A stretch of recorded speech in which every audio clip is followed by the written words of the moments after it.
It was a cold evening in the city, the kind of evening when the air felt heavier, not just because of the weather but because life itself seemed to weigh on every step, and James, a struggling single dad in his late 30s, was walking back home from another long day of odd jobs, his hands rough from work, his jacket thin against the biting chill, his eyes tired but always searching for something better for his little daughter, Lily, who was waiting for him at home with a smile that was the only light in his otherwise dark days.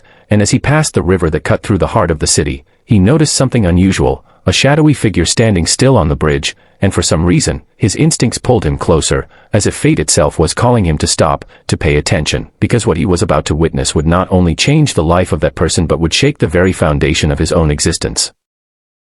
He slowed his steps, his eyes narrowing as he made out the shape of a young girl, maybe in her late teens or early 20s, her hair unkempt and blowing wildly in the wind, her arms hugging herself tightly, her body trembling not just from the cold but from the invisible storm raging inside her, and before he could even think of what to do, he saw her take a step closer to the edge, looking down into the black water below that churned restlessly like it was eager to swallow another lost soul.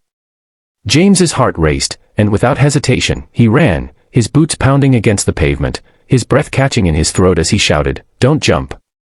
The girl startled, whipping her head toward him, her eyes wide, filled with fear, pain, and something deeper, something broken, and she shouted back, "Stay away, just stay away, you don't understand." But James couldn't stop, not when he saw the way her knees shook, not when he saw the silent tears streaming down her face, and in that moment, all he could think about was Lily, his daughter, and how much it would destroy him if one day she ever stood on a bridge like this, thinking the world had given up on her. He reached her just as she leaned forward, his hands grabbing her arms with a strength he didn't know he had, pulling her back with a desperate urgency, his voice breaking as he said again, "Don't jump, please, you don't have to do this, I promise you, you're not alone." The girl struggled, sobbing, pushing against him, but he held her tight, refusing to let go, his chest heaving, his mind racing, until finally her body gave in, collapsing against him in shudders, and he felt the wetness of her tears soaking into his jacket as she whispered, "Why did you stop me? Nobody cares, nobody even sees me, why would you?" And James, swallowing the lump in his throat, said softly, "Because I know what it feels like to think the world doesn't care, and I couldn't live with myself if I walked away and let you fall." They stood there for a long moment, two broken souls clinging to each other. In the cold night, strangers bound by pain and circumstance, but in that fragile moment something shifted, like a small spark of hope flickered in the darkness. James didn't know why, but he felt responsible for her now, as if fate had placed her in his path for a reason, and with gentle persistence he guided her away from the edge, coaxing her toward a nearby bench where they both sat in silence, the sound of the river filling the void between their unspoken words. After a while, he asked her name, his voice low, cautious, afraid she might vanish if he pressed too hard. She hesitated, her eyes darting away before finally whispering, "Emily." The name hung in the air, soft and fragile, and James nodded, repeating it like a promise, "Emily." "Okay. Emily, you're safe now." She looked at him with a strange mixture of suspicion and longing, as if she wanted to believe him but had been betrayed by too many promises before.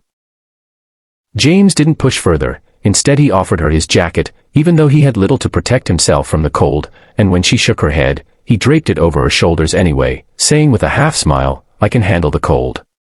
I've been through worse." That made her frown slightly, curiosity flickering in her eyes, and she asked quietly, "Why did you really stop? People usually just walk by."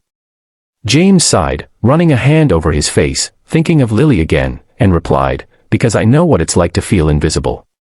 But I learned something, I'm not invisible to the people who love me, and neither are you.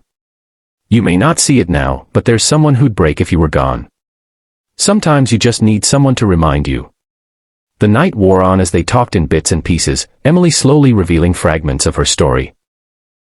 How she had run away from a home that didn't feel like home, how she had dreams once but life had crushed them, how loneliness had become unbearable, and James listened, not with judgment but with the patience of a man who had also wrestled with despair in his darkest nights. He told her about Lily, about how hard it was raising her alone after his wife passed away, about the nights he worked 2 jobs just to put food on the table, about how sometimes he wanted to give up too, but he didn't because he had someone counting on him.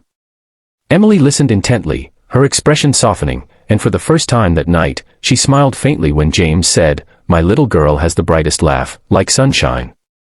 It keeps me alive, no matter how heavy life gets."